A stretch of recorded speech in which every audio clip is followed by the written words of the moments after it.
Sean todas y todos bienvenidos a su programa La Voz del Tribunal Constitucional, una iniciativa de nuestra Alta Corte que está comprometida con difundir la cultura constitucional en el país. Un gran saludo, Ada, qué bueno verte a pesar de la distancia. Así es, Félix, doy la bienvenida formalmente a ti y a todo ese público que nos sigue cada semana en esta propuesta La Voz del Tribunal Constitucional.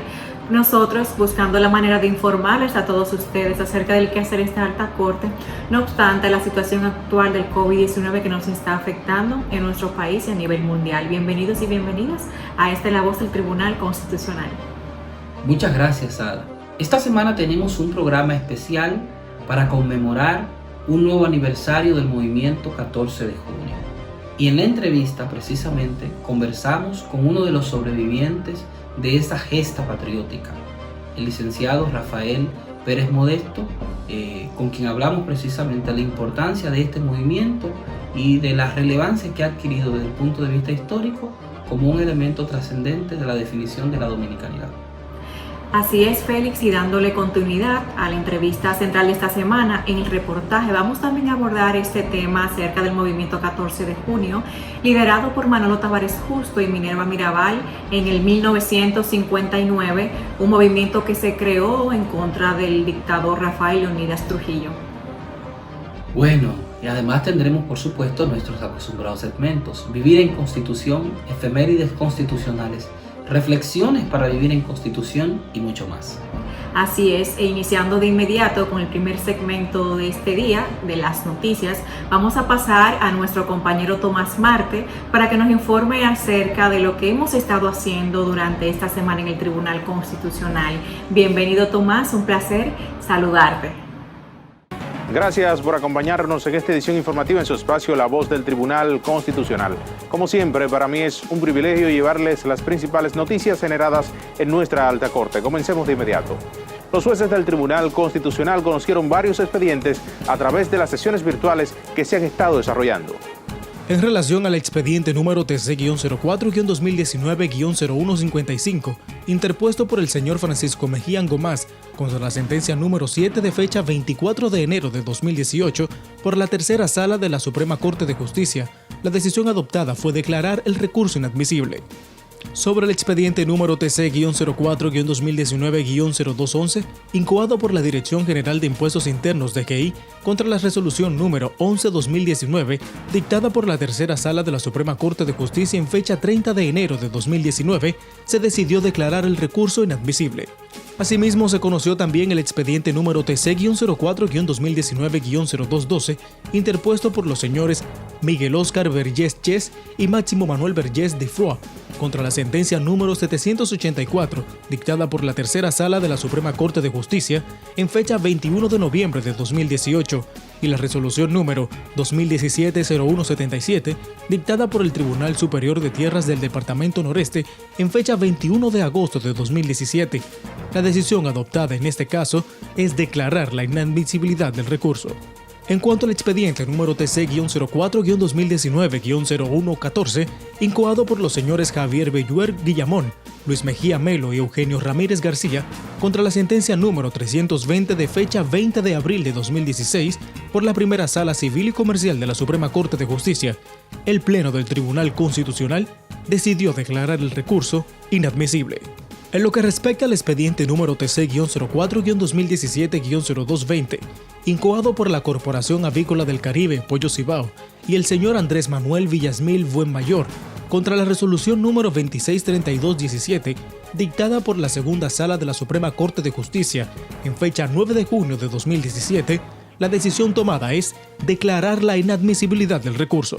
En el expediente número TC-02-2019-0025, relativo al control preventivo de constitucionalidad del acuerdo entre el Gobierno de la República Dominicana y el Gobierno de la República de la India sobre exoneración mutua de visas para portadores de pasaportes diplomáticos u oficiales válidos, suscrito en fecha 26 de agosto de 2019, la decisión adoptada es acoger, declarar el tratado conforme con la Constitución de la República. En cuanto al expediente número TC-02-2018-0007, relativo al control preventivo de constitucionalidad del acuerdo entre la República Dominicana y la República Federativa del Brasil sobre cooperación en el ámbito de la defensa, suscrito el 14 de mayo de 2018, se decidió declarar la conformidad del acuerdo con la Constitución. También los magistrados conocieron el expediente número TC-02-2020-0001, relativo al control preventivo de constitucionalidad del acuerdo de cooperación en los campos de la juventud y el deporte entre el Gobierno de la República Dominicana y el Gobierno de la República de Turquía, suscrito el 26 de septiembre de 2019. La decisión adoptada en este caso fue declarar el acuerdo conforme con la Constitución. El Instituto Dominicano de Derecho Constitucional invita a la puesta en circulación del Libera Mi Quórum en homenaje al Dr. Milton Rey Guevara, presidente del Tribunal Constitucional, el miércoles 17 de junio de 2020 a las 5 de la tarde, a través del canal de YouTube Pucamaima TV. El evento contará con el panel a 10 años de la Constitución Dominicana, a cargo de panelistas internacionales y nacionales. Desde Venezuela, Alan Breuer Carías; desde España, Enrique Arnaldo Alcovilla; y de República Dominicana, Flavio Darío Espinal y Adriano Miguel Tejada. Sigue informándose a través de nuestra página web www.tc.gov.do. Allí encuentra los textos constitucionales, las sentencias, pero mejor aún, las publicaciones de nuestro Tribunal Constitucional que en este periodo especial están de manera gratuita. Soy Tomás Marte, continúe con la voz del Tribunal Constitucional. Ya regresamos.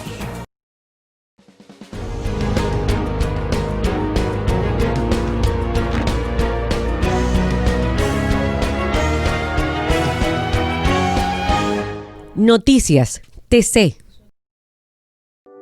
Ante la pandemia que vivimos por el coronavirus, es importante seguir estas recomendaciones. Quédese en casa y evite el contacto con más personas. No acepte visitas ni visite a los demás. Lave sus manos con frecuencia durante al menos 20 segundos cada 3 horas. Evite tocarse la nariz, la boca y los ojos. Desinfecte las superficies que utiliza, como mesas, teléfonos, escritorios y teclados de computadoras. Use desinfectante a base de alcohol para evitar la propagación de gérmenes. Al estornudar o toser, cúbrase con el antebrazo o utilice pañuelos desechables. Manténgase al tanto de las informaciones oficiales sobre el coronavirus emitidas por el Ministerio de Salud Pública a través del portal web www.tc.gov.do. Tribunal Constitucional de la República Dominicana. Democracia constitucional. El Tribunal Constitucional de la República Dominicana tiene como misión la difusión y divulgación de nuestra Constitución. Es por eso que te la ponemos más fácil. Y es que ya puedes acceder a ella a través de nuestro código QR. Mira, es muy sencillo. Donde quiera que veas este código, escanéalo en nuestras publicaciones, vallas, periódicos o hasta en el televisor y en un segundo obtendrás la Constitución Dominicana en tu tablet o teléfono. ¿Qué esperas? Accede a nuestro código QR y obtendrás la Constitución Dominicana en la palma de tus manos.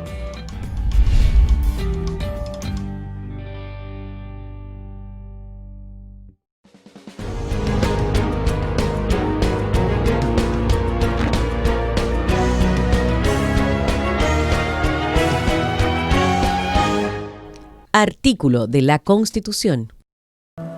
Artículo 209. Asambleas electorales. Las asambleas electorales funcionarán en colegios electorales que serán organizados conforme a la ley. Los colegios electorales se abrirán cada 4 años para elegir al presidente y vicepresidente de la República, a los representantes legislativos, a las autoridades municipales y a los demás funcionarios o representantes electivos. Estas elecciones se celebrarán de modo separado e independiente. Las de presidente, vicepresidente y representantes legislativos y parlamentarios de organismos internacionales el tercer domingo del mes de mayo. y las de las autoridades municipales el tercer domingo del mes de febrero. 1. Cuando las elecciones celebradas para elegir al presidente de la República y al vicepresidente, ninguna de las candidaturas obtenga al menos más de la mitad de los votos válidos emitidos, se efectuará una segunda elección el último domingo del mes de junio del mismo año. En esta última elección, solo participarán las dos candidaturas que hayan alcanzado el mayor número de votos y se considerará ganadora la candidatura que obtenga el mayor número de votos válidos emitidos. 2. Las elecciones se celebrarán conforme a la ley y con representación de las minorías cuando haya de elegirse dos o más candidatos. Y 3. En los casos de convocatoria extraordinaria y referendo, las asambleas electorales se reunirán a más tardar 70 días después de la publicación de la ley de convocatoria. No podrán coincidir las elecciones de autoridades con la celebración de referendo.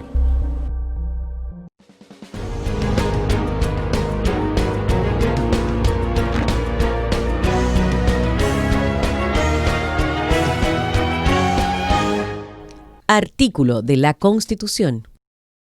Gracias por continuar en sintonía con la voz del Tribunal Constitucional.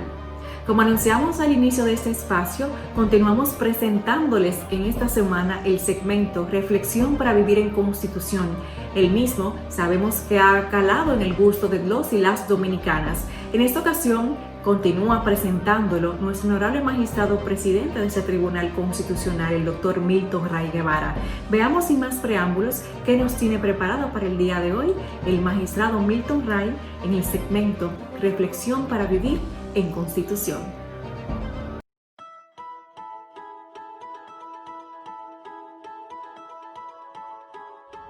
Compatriotas, ustedes recuerdan que nosotros señalamos en la oportunidad anterior que General Manuel de Regla Mota fue el primer vicepresidente de la República en ocasión de las reformas de febrero del año de 1854 y de diciembre del mismo año. Al igual que John Adams, que fue el primer vicepresidente de los Estados Unidos de Norteamérica y fue el segundo presidente, en este caso el general Manuel de Regla y Mota fue el séptimo presidente de la República Dominicana en el año de 1856. Ahora bien, quedamos en la ocasión anterior de señalar cuál había sido más o menos el recorrido del tema de la vicepresidencia de la República en la historia constitucional de nuestro país. Es bueno señalar que después de la Restauración, prácticamente todas las constituciones de la Restauración eliminan la vicepresidencia. Por ello, no hay vicepresidencia en el año 1865, ni en el año de 1866, ni en el año de 1874, ni en el año de 1875, ni en el año de 1877, ni en el año de 1878, tampoco en 1879, ni en 1880. Sin embargo, en ese interregno, en la Constitución de 1872, que tenía 72 artículos, sí se estableció la vicepresidencia de la República. Es bueno señalar que en el periodo de Lilis, en esas reformas de 1877 y 1896, sí existe la vicepresidencia de la República. Pasemos al siglo XX. En el 1908 no hay vicepresidencia. Tampoco existe la vicepresidencia en las constituciones del año de 1942 y del año de 1947. Tampoco en el año de 1961. Pero fíjense bien, en la era de Trujillo hay dos reformas constitucionales que no prevén la vicepresidencia de la República. La del año de 1942, en cuya constitución se le otorgan los derechos políticos y el derecho al voto a la mujer, y en la Constitución del año de 1947, donde se crea el Banco Central y la Junta Monetaria y el sistema, financiero de la República Dominicana. Ya cuando se produce la reforma del año de 1961, a final de año, ya el tirano Trujillo había desaparecido. Ahora bien, a partir del año de 1962 hasta la época actual, siempre hemos tenido vicepresidente o vicepresidenta de la República. Es muy importante señalar que a través de la historia nuestra, la función del vicepresidente era reemplazar al presidente de la República. No siempre fue así. A veces, cuando no existía la vicepresidencia, le tocaba al Consejo de Ministros, al secretario de Interior, al ministro de Interior y Policía, al ministro de Guerra y Marina, al presidente de la Suprema Corte de Justicia. Pero a partir de 1962 siempre hemos tenido vicepresidente de la República. Y esos vicepresidentes han asumido las tareas que el presidente de la República les ha confiado. Y entonces nosotros nos encontramos con que en esa época, a partir del año de 1966, el primer vicepresidente es don Francisco Augusto Lora, que dura en la vicepresidencia hasta el año de 1970. No tiene funciones realmente, porque ya en el año de 1968 se distancia del presidente Balaguer y crea el Movimiento de Integración Democrática, el MIDA, Movimiento Antireeleccionista. Del año 70 al año 78, el vicepresidente es el licenciado Carlos Rafael Goico Morales, un ceibano de gran estirpe, y quien desempeñó funciones en oportunidades en el ámbito del Ministerio de Relaciones Exteriores, la Secretaría de Estado de Relaciones Exteriores, y otras funciones que le encomendaba el presidente Balaguer. Tenemos también en el ámbito de la presidencia, de la vicepresidencia de la República, el hecho de que en el año de 1986, el ingeniero Carlos Morales Troncoso es escogido como vicepresidente. Y el presidente Balaguer lo llegó a nombrar en el CEA, en el Consejo Estatal del Azúcar. Lo nombró incluso embajador en Washington y otras funciones que desarrolló el ingeniero Carlos Morales Troncoso. Posteriormente, en el año 2000, nos encontramos con que la primera dama que ejerce la vicepresidencia de la República es la doctora Milagros Ortiz Bosch, que fue nombrada por el presidente Hipólito Mejía secretaria de Estado de Educación y Bellas Artes. Posteriormente, en el año 2004, el doctor Rafael Alburquerque es electo vicepresidente de la República y permanece en esas funciones hasta el 2012. Es decir, tanto el ingeniero Carlos Morales Troncoso como el doctor Rafael Alburquerque tuvieron periodos de 8 años como vicepresidente de la República. Al doctor Alburquerque se le encomendó el desarrollo de las políticas sociales, una especie de gabinete social que dirigió con los programas de solidaridad, Comer es Primero y otros programas que se establecieron. Nosotros tenemos el caso de la doctora Margarita Cedeño, quien fue electa vicepresidenta de la República en el año 2012, y entonces ella ha tenido las políticas sociales, el gabinete social y todos esos programas, y va a cumplir ahora, el 16 de agosto, también 8 años como vicepresidenta de la República. No sabemos si continuará en esas funciones. Como ustedes pueden ver, el hecho de que en la República Dominicana se haya establecido en épocas la vicepresidencia y se haya eliminado en otras épocas, pues eso ha tenido consecuencias en la forma de elección del vicepresidente. Hasta el año de 1927, si el vicepresidente desaparecía, pues naturalmente se nombraba un vicepresidente. Pero a partir de ahí, inexplicablemente, la República Dominicana, si se moría el vicepresidente, pues no había mecanismo de sustitución vicepresidencial. ¿Qué acontece? En el mes de julio del año de 1982, fallece el presidente Antonio Guzmán y el vicepresidente Jacob Magluta, pues, accede a la presidencia de la República durante 43 días.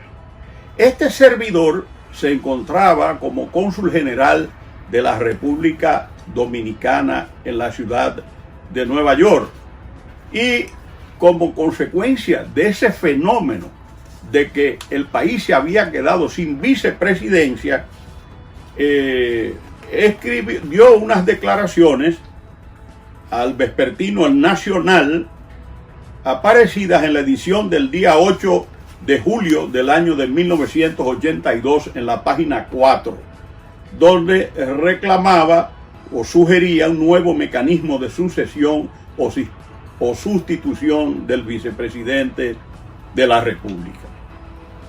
¿Qué pasa?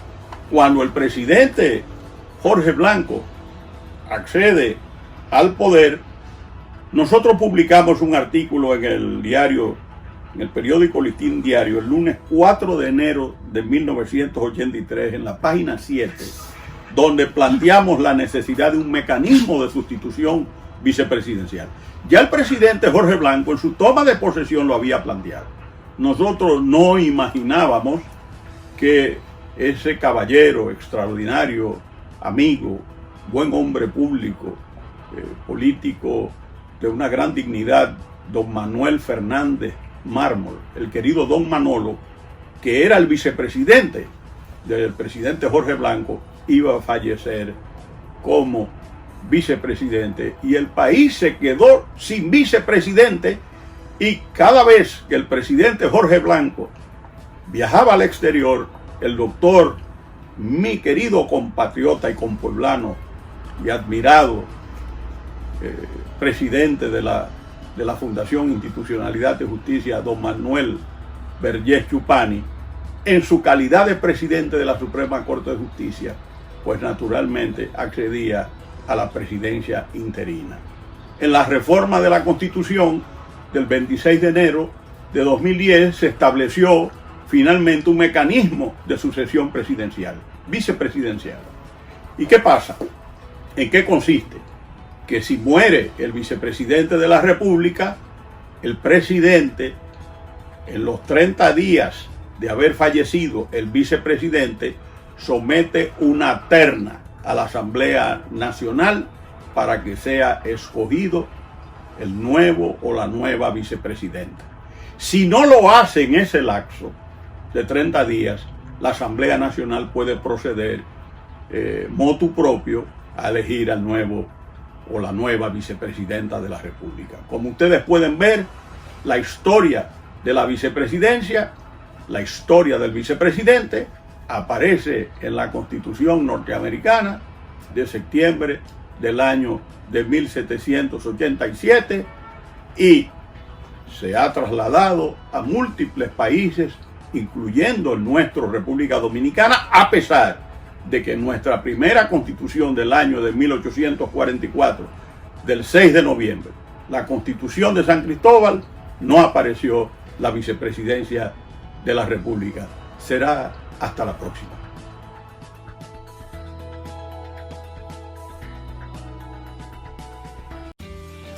Una gran parte de la sociedad dominicana desconoce que nuestro patricio Juan Pablo Duarte fue el autor de un proyecto de ley fundamental destinado a regir los destinos de la República Dominicana. Y por eso el Tribunal Constitucional tuvo que hacer una edición comentada por los jueces de alta corte, sobre todo por los del Tribunal Constitucional, sobre el proyecto de constitución de Juan Pablo Duarte, que fue rescatado por su hermana Rosa Duarte, pero no hay dudas de que es un gran instrumento inspirador para regir la sociedad dominicana.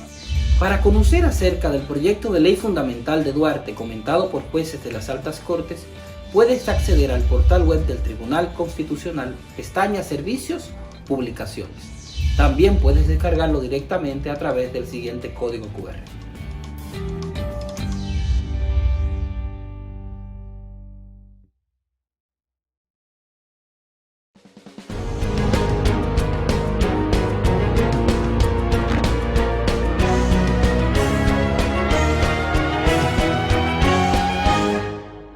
El reportaje.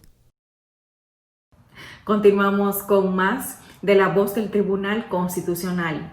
Hemos llegado a la parte del reportaje y esta semana como tema principal abordamos el movimiento revolucionario 14 de junio, conocido también como Agrupación Política 14 de junio, el cual fue liderado por el abogado Manolo Tavares Justo y Minerva Mirabal respectivamente, cuya razón de ser fue la lucha constante en contra de la dictadura que estábamos sometidos por Rafael Leónidas Trujillo en el año 1959.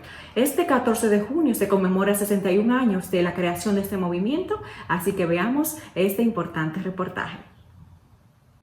Como dice su himno, los expedicionarios del 14 de junio llegaron llenos de patriotismo, enamorados de un puro ideal. Llegaron llenos de patriotismo, enamorados de un puro ideal, y con su sangre noble encendieron la llama augusta de la libertad. Su sacrificio que Dios bendijo, la patria entera glorificará. Como homenaje a los valientes que allí cayeron por la libertad.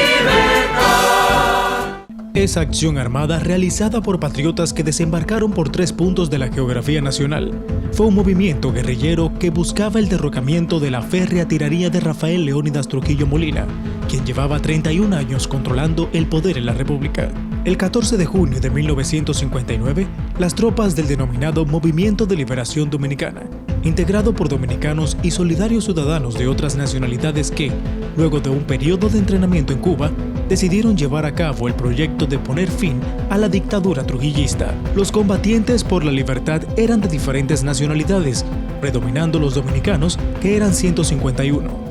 Los extranjeros fueron 22 cubanos, 3 venezolanos, 5 puertorriqueños, 2 españoles, 2 norteamericanos y un guatemalteco. El grupo planeó desembarcar por las costas de Maimón y Estero Hondo, en Puerto Plata, mientras que, por la vía aérea, llegaría por Constanza, otro grupo de patriotas bajo la dirección del comandante Enrique Jiménez Moya. Si bien los expedicionarios desde el punto de vista militar fueron diezmados, apresados, torturados y asesinados por las tropas y personeros leales del régimen de Trujillo, se considera que lograron plantar la semilla de valor y coraje que germinaría 2 años después con la liberación del pueblo dominicano. Nuestra historia registra que, meses después de que el doctor Fidel Castro alcanzara el poder en Cuba, brindó ayuda económica militar a jóvenes dominicanos de diferentes estratos sociales, ideologías políticas y credos religiosos, exiliados en distintos países.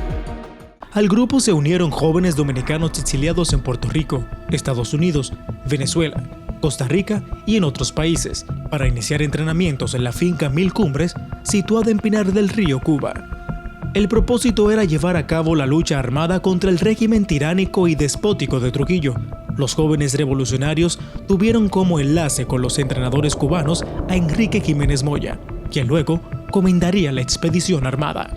A raíz de un congreso, se constituyó formalmente el Movimiento de Liberación Dominicana, el cual recibiría en Cuba en marzo de 1959 a más de 300 voluntarios de varios países de América, que integraban la agrupación Unión Patriótica Dominicana. Resaltaban entre estos los voluntarios Francisco Castellanos, Juan Isidro Jiménez, Luis Aquiles Mejía y otras figuras políticas del exilio antitrujillista. El propósito de estos preparativos para la expedición era rescatar la patria de Duarte de 3 décadas del ejercicio ilícito del poder político por parte del tirano Trujillo y sus cómplices, época en que se implantó la tortura y el terror. Buscando liberar al país de ese régimen, la tarde del 14 de junio de 1959, aterrizó en el aeropuerto de Constanza un avión C-46 Cortis, camuflado con las insignias de la aviación militar dominicana, el cual estaba piloteado por el expedicionario venezolano Julio César Rodríguez y copiloteado por el cubano Orestes Acosta. En la nave llegaron 54 jóvenes al mando del comandante Jiménez Moya, con la misión de internarse en las montañas de la Cordillera Central e iniciar desde allí la gesta que marcó el antes y después del régimen. Ejército de Trujillo, decimos que su deber es unirse a nuestras fuerzas, símbolo vivo de la dignidad nacional. Si no lo hacen, espiará a la hora de la victoria su crimen. El momento es de decisiones históricas. El pueblo dominicano se levanta y marcha con ritmo heroico hacia sus más altos destinos. De su seno brotarán de nuevo los héroes y de pie el continente aplaudirá sus hazañas. Fueron recibidos con disparos de ametralladora, precedentes de la guarnición encargada de la vigilancia y cuidado de ese aeropuerto. Los ocupantes lograron salir de la aeronave, tras lo cual el piloto logró alzar el vuelo y regresar ileso a Santiago de Cuba. Sin embargo, no corrieron la misma suerte los expedicionarios en tierra. La prisa por abandonar el avión incidió en que uno de ellos perdiera la mochila del comandante Enrique Jiménez Moya, la cual contenía importantes detalles acerca de las operaciones militares. Parte de la información que cayó en manos de las autoridades del régimen trujillista eran señalamientos de los lugares por donde habrían de producirse los desembarcos marítimos. Se recuerda que el ingeniero de vuelo de aquel avión C-46 Cortis, que llegó por Constanza, tenía como ingeniero de vuelo al oficial piloto Juan de Dios Ventura Simó, quien había desertado de la aviación militar dominicana y se integró al valiente grupo de dominicanos.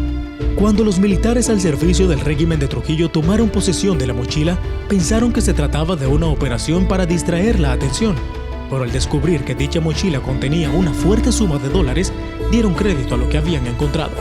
Este incidente selló la derrota militar de los expedicionarios de Constanza y de los que llegaron 7 días después, el 21 de junio de 1959, a bordo de 2 lanchas de recreo denominadas Carmen Elsa, que trajo 121 expedicionarios, y la Timina, que condujo al país 48 jóvenes antitrujillistas a bordo.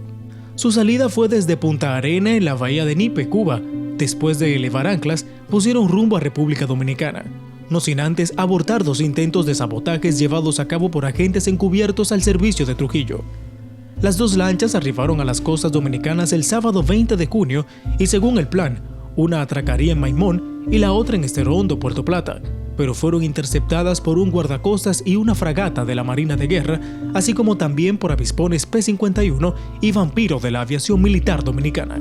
La lancha Carmen Elsa fue hundida en Maimón por los cañones de la fragata 103, en tanto que la Timina logró penetrar por Estero Hondo, siendo masacrados, muriendo la mayoría de sus ocupantes, incluyendo su comandante, el doctor José Horacio Rodríguez. Los ataques de metralletas y bombardeos continuaron por 2 días. Los 3.000 militares movilizados en aviones y camiones, más el concurso de los campesinos de la zona, lograron limitar las acciones patrióticas de los expedicionarios.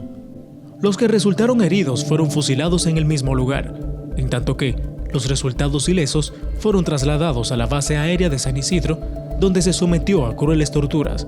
Casi todos fueron asesinados bajo las órdenes del salvaje hijo mayor del tirano, Rafael Leonidas Trujillo Martínez, alias Ramfis. Apenas 6 combatientes de un total de 198 expedicionarios pudieron sobrevivir a este genocidio protagonizado por la sangrienta tiranía. Fueron ellos los cubanos Delio Gómez Ochoa y el adolescente Pablito Mirabal, los dominicanos Francisco Medardo Germán Santos, Mayovanex Vargas Poncio Pousaleta y Gonzalo Almonte Pacheco. A este último, la tiranía lo eliminó poco después de dejarlo en libertad. El ejército de Trujillo experimentó bajas en combate. Se afirma que 42 efectivos de las tropas regulares resultaron muertos, 32 heridos y un soldado del ejército regular desaparecido. A pesar de no obtener la victoria militar a que aspiraban, sus acciones de coraje y su valiente actitud lograron calar en la conciencia del pueblo dominicano.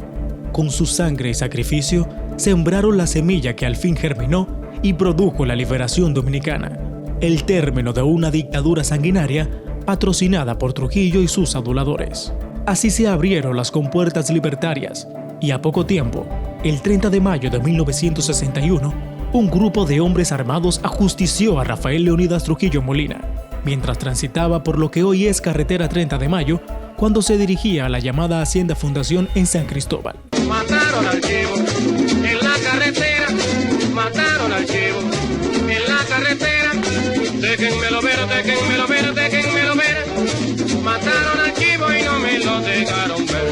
La vida en libertad y permitió la lucha por derechos humanos y fundamentales, surgió así el camino que al fin condujo a la vida democrática. Vamos a gozar el 30 de mayo, día de la libertad. Ay María, María, María, canta y no llores, porque cantando se alegra. El Tribunal Constitucional se une a la campaña de información y difusión del Ministerio de Salud Pública sobre la situación del coronavirus en la República Dominicana. Accede a nuestro portal web www.tc.gov.do y conoce toda la información actualizada y oficial sobre el COVID-19. Quédate en casa. Tribunal Constitucional de la República Dominicana. Democracia constitucional.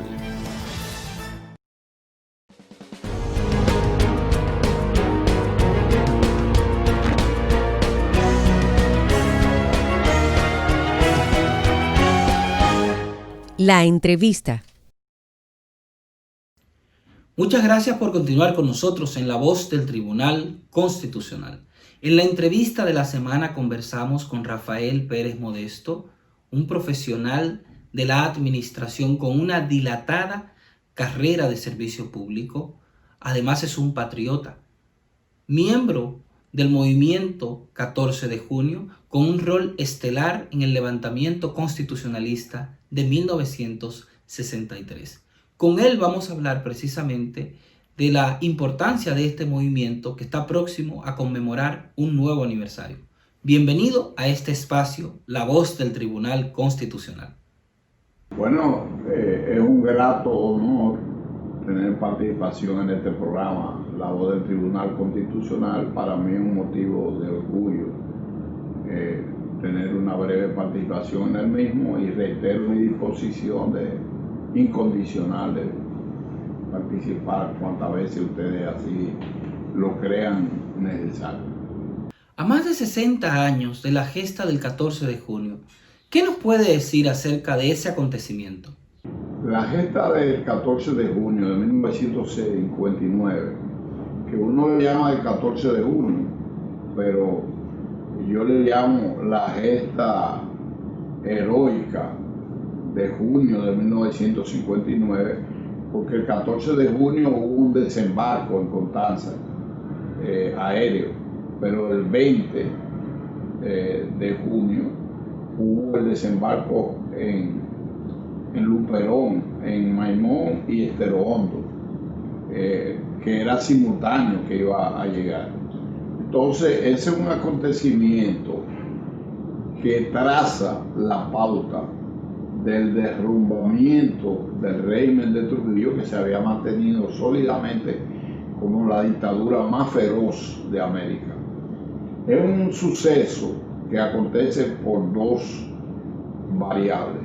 Una, que había en todo el resto de América una lucha contra las dictaduras que eran predominantes en países como Venezuela, en países como Colombia, en países como Paraguay, en Nicaragua, en Honduras, en Cuba, y habían sido derrotados regímenes dictatoriales.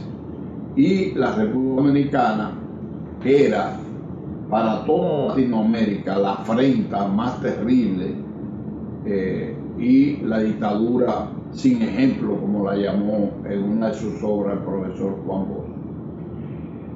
Al caer todas esas dictaduras, ya el exilio dominicano y parte integrante de la juventud dominicana residente en el país concibió la idea de que había que salir de esa dictadura, estimulado por otro acontecimiento, que fue el triunfo de la Revolución Cubana, encabezada por el comandante Fidel Castro. Fidel Castro Cruz influyó en la juventud no solamente de Cuba, sino de toda América y el mundo, porque es el ejemplo de un grupo de jóvenes que incide en toda una población, que enfrenta por método armado una dictadura sólidamente bien armada, bien apoyada por los regímenes de fuerza por los Estados Unidos, por Trujillo y por todos los dictadores. Y sin embargo, después de un fracaso, de un intento, el 26 de mayo de 1956, 2 años después, se produce una expedición con 72 hombres, de los cuales quedan 12 vigentes, y ese movimiento se extiende y logra derrocar esa dictadura, obligándolo a salir al exilio precisamente a la República Dominicana, y eso influyó en el ánimo de todos los dominicanos. Los dominicanos en el exilio se agruparon, formaron el Movimiento de Liberación Dominicana con un brazo armado que era el Ejército de Liberación Dominicana, y con una plataforma programática que conllevaba los cambios políticos, los cambios de independencia, de soberanía, los cambios sociales y económicos que requería la República Dominicana, en primer término con la eliminación de la dictadura de Trujillo y él en persona como gobernante. Esa es la significación que tiene para nosotros ese acontecimiento. Continuando con esa misma línea de diálogo, licenciado, visto en la distancia, ¿qué se puede interpretar de la participación de 45 extranjeros en la lucha por la libertad de los dominicanos? Sí, en total, los expedicionarios que vinieron por Constanza, Maimón y Heterodondo eran 200. De esos 200 sobrevivieron 6. De esos 6, 2 eran cubanos. Y ya usted dijo la cantidad que había, porque el sentimiento de solidaridad es parte integrante de la lucha de los pueblos, de la lucha por la liberación, por las libertades, por los cambios sociales de los pueblos. Entonces el mundo no era indiferente a lo que estaba pasando en Santo Domingo.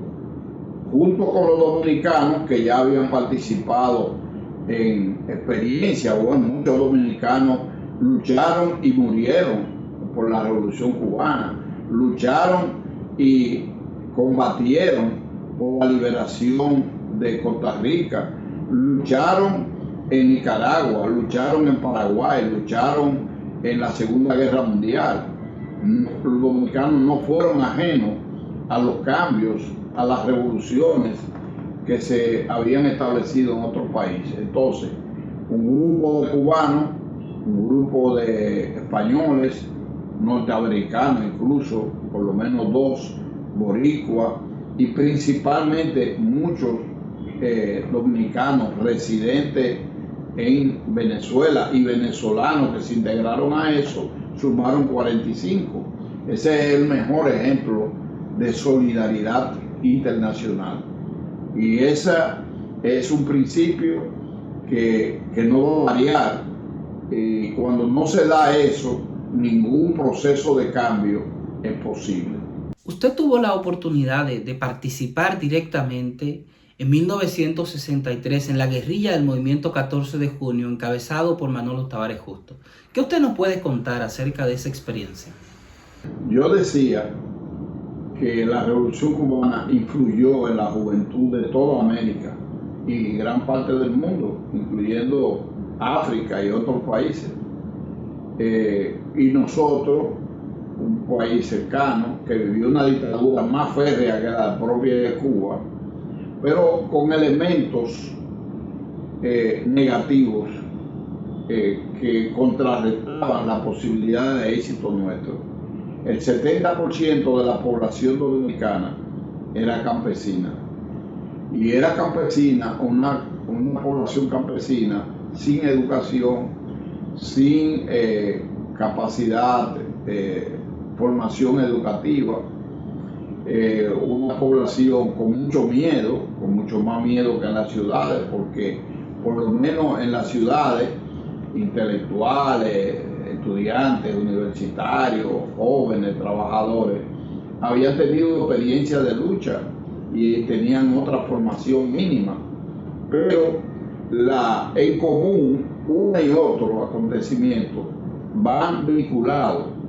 Para mí, está establecido y fundamentado históricamente que esa expedición y los resultados, porque la mayoría de los expedicionarios fueron capturados y fueron asesinados mediante tortura en San Isidro en el 9 y en la 40. Y además de eso, había una situación de temor generalizado. Sin embargo, el acontecimiento de 1959 fue uno de los factores que empujó a gran parte, y eso yo lo viví siendo un jovencito, un preadolescente, podríamos decir, porque con 13 años uno no es todavía ni siquiera un joven, sino un preadolescente. Yo ya estaba vinculado por razones históricas y familiares a la lucha política.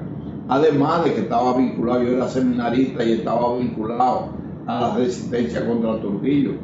Pero eso, el fracaso militar de esa expedición, lo que hizo fue impulsar esa lucha. Entonces tú me preguntas, ¿cómo yo lo relaciono con el año 1963?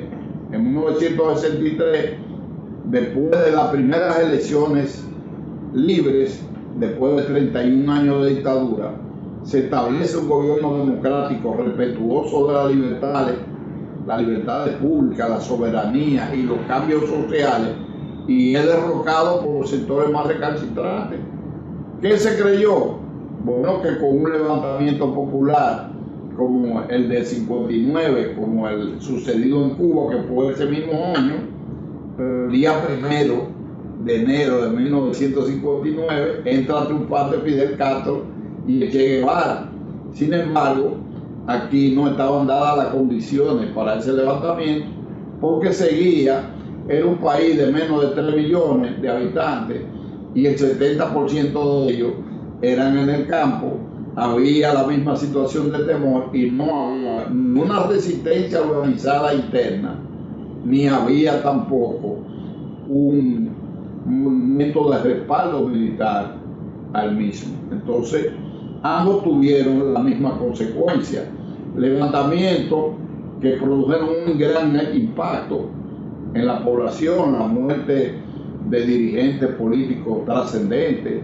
En el caso del 63, la muerte de Manolo Tavares y alrededor de 30 grandes profesionales, dirigentes estudiantiles, gente con gran incidencia. Yo tuve el privilegio de ser uno de los participantes en ese acontecimiento, teniendo para ese entonces alrededor de 17 años, y fui el único sobreviviente herido que quedó ahí en la montaña y con 5 días sin atenciones médicas. Entonces te puedo decir que fue un fracaso militar, pero sentó la base para lo que posteriormente ha sido el acontecimiento más trascendente en la historia del siglo pasado en la República Dominicana. Sentó la base, así como la expedición del 59 y la muerte de las hermanas Mirabal sentaron la base para el derrocamiento de Trujillo. Ese levantamiento de 1963 sembró la base para enfrentar el triunvirato, su régimen de corrupción, sus abusos, sus crímenes, porque Manolo fue apresado, se entregó con un grupo de jóvenes y lo acribillaron y lo asesinaron de manera cobarde, pero eso sentó la base para lo que luego fue el inicio de una guerra que implicó una intervención norteamericana desde abril, del 28 de abril hasta el año 1966, después de unas elecciones motrencas, donde ellos dejaron instaurado un gobierno que respondiera a sus intereses y que garantizara lo que ellos querían, un régimen de persecución contra las ideas progresistas que ellos le llamaban entre comunistas, que fue el gobierno de Balaguer. Pero eso sentó la base para un cambio en la lucha por las libertades nacionales.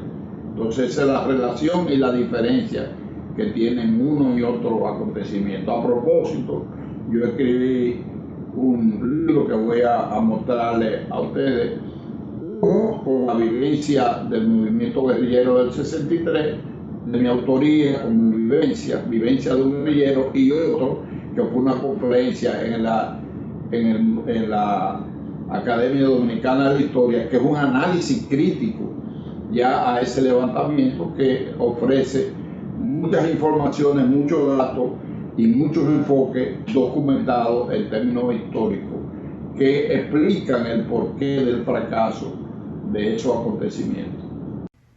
Hemos llegado al final de la entrevista de la semana y quisiera agradecer al licenciado Rafael Pérez Modesto por habernos acompañado en este diálogo, compartiendo sus experiencias con el movimiento del 14 de junio y su participación en esa gesta de 1963 y todo el significado que ha tenido para el desarrollo de las libertades actuales en el país ese movimiento, ese legado intemporal del cual hoy los dominicanos debemos sentirnos profundamente orgullosos. Les reitero el agradecimiento por habernos acompañado en este programa.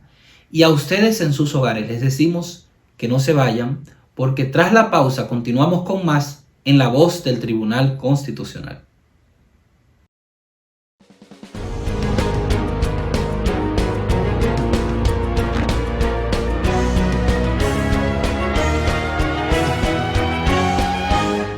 La entrevista.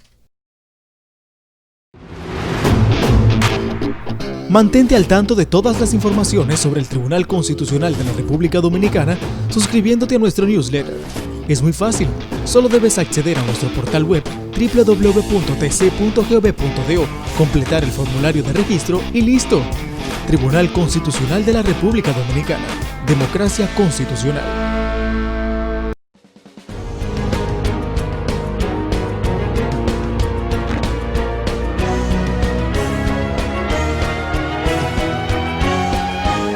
Efemérides constitucionales. El 11 de junio de 1929 se instala la Asamblea Revisora, presidida por el licenciado Porfirio Herrera, representante por la provincia de San Pedro de Macorís, con la finalidad de introducir la segunda reforma al texto supremo de aquel año 1929. Razones de urgencia habían determinado la anterior reforma de enero de 1929.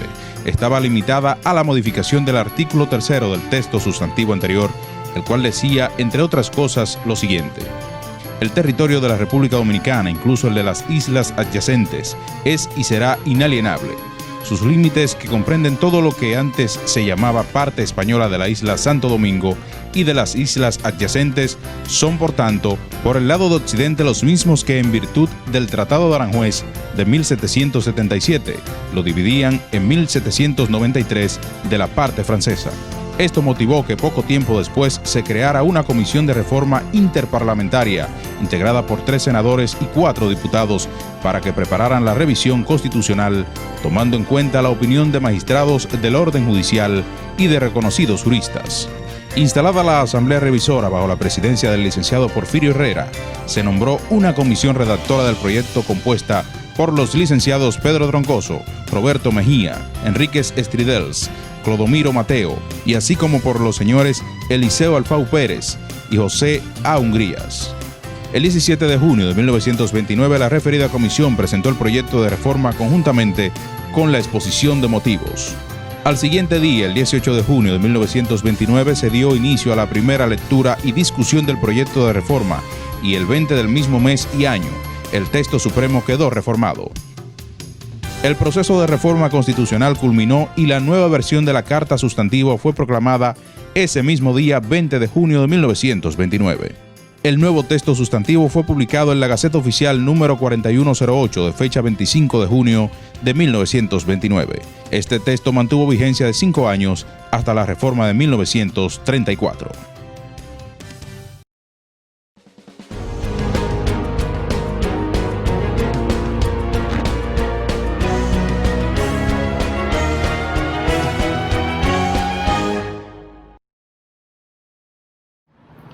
Amigos televidentes, hasta aquí nuestro espacio La Voz del Tribunal Constitucional en el día de hoy, esperando que este programa haya sido del agrado de todos ustedes y por supuesto invitarles, como siempre, a que nos acompañen la próxima semana. Bueno, Ada, no quisiera despedir este programa sin antes invitar a la comunidad jurídica a que participe el próximo miércoles en una actividad que estará auspiciando el Instituto Dominicano de Derecho Constitucional y la Pontificia Universidad Católica Madre y Maestra, un Liber Amicorum, homenaje al doctor Milton Ray Guevara, presidente del Tribunal Constitucional, en el que participan destacados juristas nacionales e internacionales con aportaciones sobre la temática de los derechos fundamentales, de justicia constitucional, organización del poder. De hecho, el título del libro es La organización del poder para la libertad. Así es, una valiosa e importante actividad que reconoce la trayectoria de nuestro honorable magistrado presidente, doctor Milton Ray Guevara. Esta actividad usted la puede sintonizar a través de los canales oficiales en YouTube de la Pucamaima TV, así como también el canal de YouTube del Tribunal Constitucional y también nuestras páginas web, tanto la del IDEC, la Pucamaima y el Tribunal Constitucional. También pueden seguirnos para conocer más acerca de esta actividad y otros eventos del Tribunal Constitucional. Seguirnos en nuestras plataformas digitales acostumbradas, en Twitter, Facebook e Instagram, y por supuesto en nuestra página web www.tc.gov.do. Así es, reserven pues el próximo miércoles a partir de las 5 de la tarde para ver este interesante homenaje al magistrado presidente del Tribunal Constitucional. Y bueno, nos despedimos para que nos reencontremos la próxima semana en una nueva entrega de su espacio La Voz del Tribunal Constitucional y continuar juntos construyendo el camino de la Constitución. Hasta entonces.